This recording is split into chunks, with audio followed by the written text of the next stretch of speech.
Broadcasting from the business capital of the world, this is the Podcast Business News Network. And welcome back, everybody. Here we are, some days past the wildfires in California, and still hearing stories of challenges people still dealing with. A couple of fires sparking up here and there, some winds still kicking around. Just a story that's gripped all of us. And I think part of that is because of our society, and we're able to see it in real time. It's just some of the images. It's not all about the rich and famous dealing with the loss of their house. There's so much going on there. Animals, horses, my gosh. We're going to look at that today. And through the lens of an attorney that does construction litigation, so she's got her finger on the pulse of construction. They're going to be rebuilding there, and so much more. She's a partner at Greenspoon, Marder, LLP. And she's our professional of the year. Carol Sigmond is back with us. How you doing today, Carol? I'm well, thank you, Steve. How are you? Very well. I love the fact that we can get together and pick most any trending topic and find something to talk about and go deep into it. And this, it's funny, we were both on the same page. Like, what should we talk about? The universe says this is what we need to talk about today. What's standing out in your mind? Here we are a few days past the peak of the fire situation. Lots to be done, health issues, rebuilding. What's the first thing? What are you thinking now? I'm thinking really three things. One, this is a sign of things to come with climate change. If we think this LA fire is an anomaly, it's not. This is going to keep happening. There's only one major city in the United States that has really secured its water supply. And that, believe it or not, is good old New York City. When Robert Moses bought all the upstate land and took all the reservoirs up there. So we're not in the same place as practically every other city in the country, but this could happen elsewhere. He was an interesting man, by the way. I'm learning more and more about him, even to the point where fascinating. Well, like, oh my gosh. And we're talking, 60 something plus years ago. Even when he designed the roads, the parkways, he intentionally made them curve. Drives me crazy because I really got to pay attention when I'm on the Northern State or Southern State Parkway on Long Island, New York. But my understanding is he did that to keep the trucks off. And that's why he built little bridges so you couldn't fit in there. He kind of wanted to control things, but in a good way, he controlled the water situation way back in the day. It's interesting you brought up water, and I have to share this because it's tied into it. Whether you believe or not, I did a podcast with a psychic, and I've been around many in many years. And I've spotted the ones that are legit. At least I feel they have something. I don't know where they get this information from, but I validate it. And she said, like you just said, this is only the beginning. And she is feeling something connected to water potentially happening in the next year, be it a storm or something that's going to start in the northern part of California, and affect mid and southern California. And she says it's going to be of a pretty major proportion. That's what she's kind of feeling. So how to say that? Only because you're talking about the water supply and water. Never thought that the water supply there in California is an issue. Well, some of their hydrants are dry. So let's just put our arms around some of the really big issues. That's sure. One big issue. Second big issue I think this raises is the functioning of local government and whether local government is doing its job. Is it the job of local government to deal with this migrant crisis, or is it the job of local government to keep their fire services going? And Karen Bass thinks her job is immigration. And a lot of her residents think her job is the fire department. So it presents a big issue on the role and duties and obligations of local government. I mean, if you are the city mayor, stick to your knitting and, keep your fire service going. I think there's a lot of criticism of her, of that $17 billion cut she made in the fire department budget, they have equipment that they need right now that's sitting in lots because they don't have any money to maintain it. Wow. So Wow. there's real questions in my mind about, the need for local government to take a look at itself again and refocus itself on its primary mission, which is, fire, police, sewers, utility services. Quality of life protection. Quality of life protection, yeah, but the physical infrastructure of the city. So that's I think another big issue for discussion. And then to me, the third big issue is unfortunately the color green, which is how much of this is going to be rebuilt and by whom. I mean, a number of these properties, as I understand it, are not insured.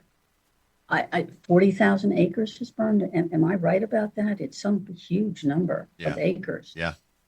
Hundreds of thousands of homes, 28 people are dead. 24 people are dead. I mean, the cost to rebuild is staggering. And it isn't just the houses, but the infrastructure. Telephone lines are gone, electric lines are gone. Maybe telephone lines don't matter anymore, but cell towers have been damaged. I mean, to me, there's a lot of questions about, how do you rezone California in face of what's happened to be more resilient, which is the sort of the M question. It's money to rebuild, but it's really resiliency. Well, just on the telephone poles, depending on what services there, internet. So now you have a problem with communication unless it's, a fiber underground. That's got to be delivered in some way. Not every business is using, Wi-Fi off or cell towers. So big. But California has real issues. They've got resiliency issues. They've got the potential that this is going to happen again. They need to take a hard look at what government is doing and how they're managing their business out there. But this is true of every big city in the country. I don't care if it's in California. Florida's got to do this. Texas has got to do this. Illinois, Massachusetts, New York. We all have to look at these three big issues. What is climate change doing? What are our local governments doing, and how are they functioning, and are they doing their jobs? And then the third big issue is resiliency / money. Because if you're not resilient, I don't see how you come back from this. This is hard. You rarely hear municipalities saying, "Hey, we're hiring 75 to 150 new police officers above what we have here." Never. When was the last time you heard that? Rare, even in small communities. Sometimes, we've added another 50 if you're lucky over a very long period of time. In the California rebuild, construction is in your wheelhouse, litigation connected. You mentioned something about insurance not going to cover a lot of this, or tell us about that. Well, from what I've been reading, a lot of properties in California were deemed uninsurable or only limited insurability because of their age and how they were constructed and concerns about fire.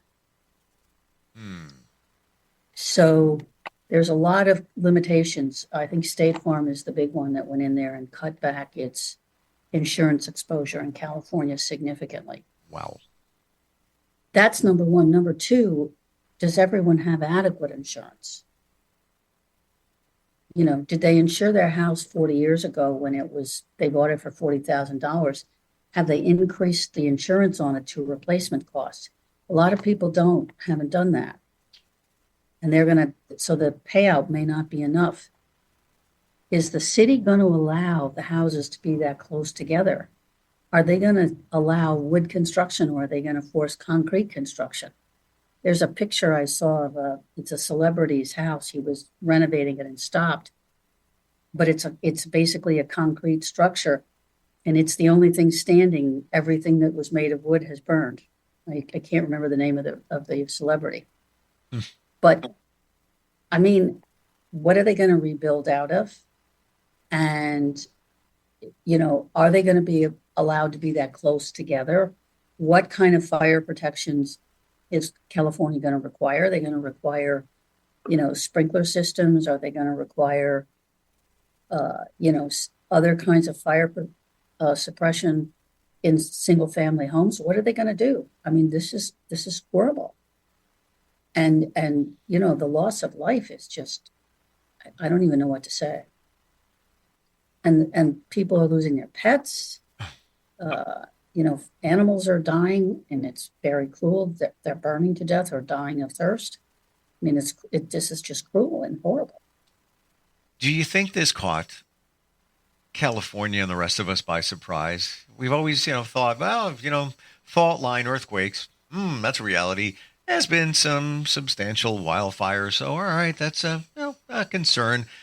The magnitude of this, I feel like it was predictable, because otherwise the insurance companies wouldn't have been making the moves they were making. Interesting. So that's the first comment I have. The second comment is, this isn't like the first big fire story out of California. Remember the last time when Northern California was burning and schools were being evacuated and people were being evacuated out of Northern California? I mean, this is not a new story. And the Santa Ana winds come every year. And a lot of California is really a desert, and it's now an overpopulated desert. That's a great point. We forget it's vastly desert. We have the pictures of downtown LA, the boutiques, the Hollywood sign and all of that. That's the grand illusory, but there's a lot that can burn very easily, especially those winds coming off the coast. I'm shocked even looking at some of the video of the Pacific Coast Highway and how close the fire was to the water. Never expected, that to be an area that would burn. It can burn. It's just, in 5 years, if we got together again 5 years from today, query, how many people will be living in Los Angeles? I mean, right now, Los Angeles as a city is geographically one of the largest cities in the country. I think Juneau, Alaska is bigger geographically, but LA is huge. But its population is about half of New York City. Will it still be half of New York City? Or are people going to leave? I mean, are people whose houses have been destroyed now going to say, I'm not going to rebuild? I'm going to sell the land and I'm going to go build in Montana or Texas or, some other lower tax area. Why would I go back and pay California taxes? Yeah. If they're not even going to, fix the fire equipment. I mean, what am I paying for? If I were a Californian, that'd be one of the questions I would be asking the mayor and the governor. What am I paying for if you didn't even budget enough money to keep the fire equipment in good repair? It's almost criminal. I'm gonna say that equipment is sitting there ready to go, but you haven't maintained it, and maybe you don't even have enough staff to. And there it is, and that's horrible to know that was there. But I don't do politics, but I look at it this way: what's the hot button? Migrant population. That's visible. People see it. And that's where they start squawking to their politicians. Politicians want to serve the people, but look at it at the same time. So they address that, but not the potential for a major fire. It's like one of those, what are the chances of that? Nah, I'm not going to worry about that right now. But but that's why I think local government officials need to really sit down and begin to reset their priorities and maybe think about how to prioritize. Because fire protection and police protection and water, utilities, sewer, this is not political. Right. It's basic, deliverables for a local government. but we don't worry about it because we don't have so much need to. Of course, you have a clean water supply, but it's off your radar until it's on your radar. Same thing with parts of North Carolina when the storms hit. Whoever thought in the middle of nowhere, rural area, from many, many, many, many miles away, that there would be floods of epic biblical proportion coming through. Nobody ever thought of that. Except somebody who read about the 1919 floods in Asheville. Well, okay. and maybe the Corps of Engineers that knew the Pigeon River was could, if it went over its banks, it was going to be a disaster. That being said, what about some of the other areas of the country that things have happened? Certainly Florida with hurricanes, reoccurring.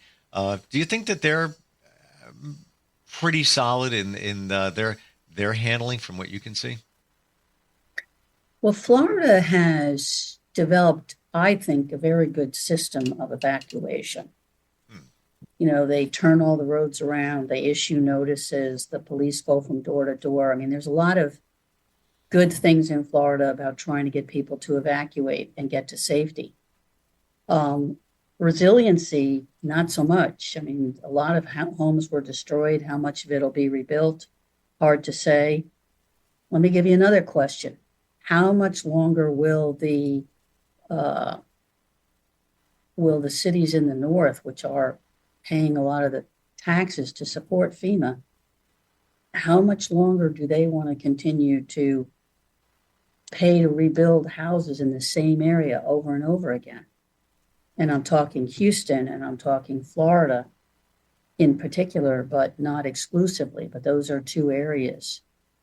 I mean, are people going to have to be more sensible about where they build and how they build? Yeah. Look what the Northeast did after the Sandy and Ida. They had all of these homes put, elevated. So many of these homes now, the first floor has been basically abandoned. They've put stilts in and the house is, 20 or 30 feet up. That's actually smart. Those homes will survive another storm. Sure. But, rebuild the same house in Florida, the same house in Houston, maybe not.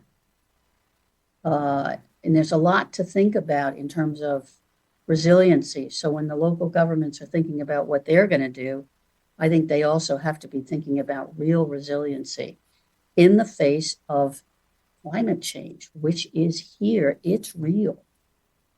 Those North Carolina, the storm that rolled through, and Florida, I have quite a few friends that are first responders and volunteer. They get dispatched for FEMA. This time, they didn't have enough. They were so short-staffed during that storm. I don't know why, but they could not. They kept, please, we need help. We need help. My friends from New York were going down south, as they've done before. But this time, they were the minority. There wasn't a lot of people to help out. And to the point where we talk about insurance in Florida, the insurance companies have raised the rates so much that people are selling. If you want to buy down in Florida, great time right now. I have a friend who just sold his home in Orlando. Only bought it 4 years ago, pocketed a decent amount of cash. He does digital work. I actually work with him. And he's now a digital nomad. He doesn't have a home. He just travels wherever he wants.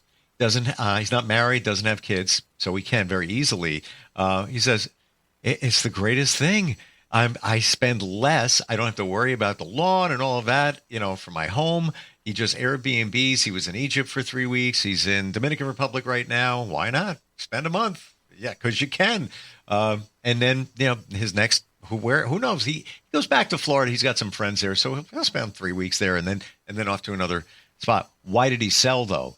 He saw the writing on the wall in August that the insurance, because of the storms, they've raised them up so high that people are selling their homes and especially their condos closer to the water. So that's a big concern there. The insurance rates are getting jacked up so high. Yes, and the storms and, the rebuilding costs and the inconvenience and all that's associated with it. Yeah. I think we really need, as a country and a culture, to think through what I refer to as the resiliency issue. How do we, recover from these storms, and how do we weather them? What do you resiliency is the issue. You mentioned climate change twice now. Got a few minutes left. What is your gut feeling? What's your personal, based on things you've heard, you've seen? What do you think is to come? What do you think's going on?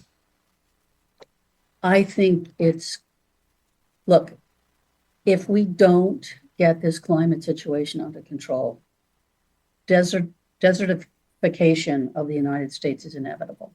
The deserts are going to move north. We're going to have more and more of these erratic storms and erratic issues, and more parts of the country will not be livable. And I think we have to face this, and I think we have to take steps to try to deal with climate change, and also to prevent the creation of all of these deserts by creating, trees to catch the rainfall, and maybe, better, more intelligent water control systems to preserve the water, somewhat the way they do in Bermuda, where they trap rainwater for later use. And I think we have to be open to new technologies and new ideas, because we have got to deal with this climate issue. And unfortunately, I think climate is going to keep large populations on the move. I know people are hopeful that the beginning of another Trump term will stop, the illegal immigration. I don't think so, because I don't think it's being driven by conventional causes. I think it's being driven by climate. Wow. Do you think it goes back to some of the fundamentals, carbon emissions, things like that? I do. I think we have to. I don't know why we abandoned carbon tax and carbon trade so quickly, but we really needed to think that through. And I think part of the reason carbon tax was not popular is because, I live in New York City. You live not far away. Not far away. So our carbon footprints are much smaller than many other people's. We live in apartments. We use less heat. We live in apartments. We don't need everything is concentrated. We don't use as much gasoline per capita. Our carbon footprints are smaller. So if you introduce a carbon tax, the urban areas don't pay it. It's paid by suburban and rural areas. And there's been a lot of pushback on that. But unfortunately, we have to think about it. And, we could go with cap and trade. We could mix a carbon tax with cap and trade. All of this goes to what I think is the other sort of big issue the country is facing. We have to rethink how we finance government. I don't think it can continue to be carried by property tax and income tax. I think we need a VAT. Final question. We talk about New York. It just went into effect very recently. Congestion pricing. Now I'm hearing, haven't been in the city since, people are saying, oh my gosh, there's so much less traffic. So that money, okay, that money is, going to generate revenue for the city. No, the MTA. Thank you. Part of me looks at that and says, all right, well, some people don't want to pay the $9 or whatever, so they're not going to be driving. So that's good for the environment. But you're thinking it's not making that much of a difference. They're coming into the city. They're parking north of 60th Street. They're getting on the public transit, yes, to get into the center city.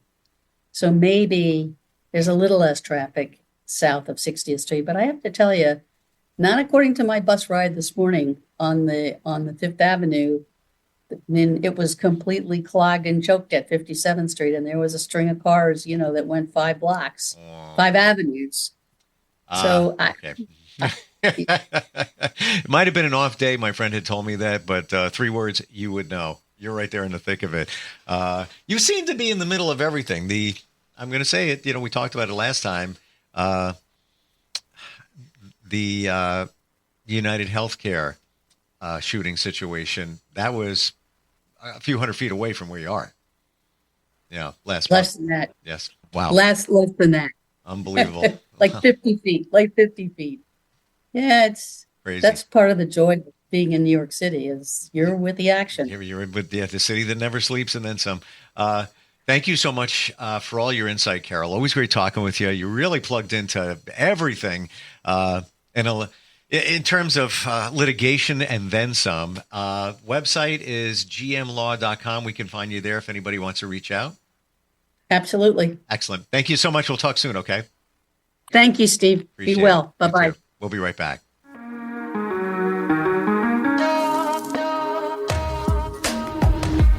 Broadcasting from the business capital of the world, this is the Podcast Business News Network. Hi, this is Terry Crews, actor, former football player, game show host, father of 5, and all-around big dude. I'm also an expert on drama. I know all kinds of drama. There's the good kind that comes with having a house full of kids. There's the bad kind like season-ending injuries. There's the necessary kind like having an agent in Hollywood. And there's silly drama like the drama around my percolating pectorals. And then there's the drama you can skip. Skip the drama that comes with not having your high school diploma or equivalency. Find free adult education classes near you and finish your high school diploma. Visit finishyourdiploma.org. Or text diploma to 97779. Message and data rates may apply. Reply STOP to opt out. That's diploma to 97779. And leave the drama to actors like me. Brought to you by the Dollar General Literacy Foundation and the Ad Council.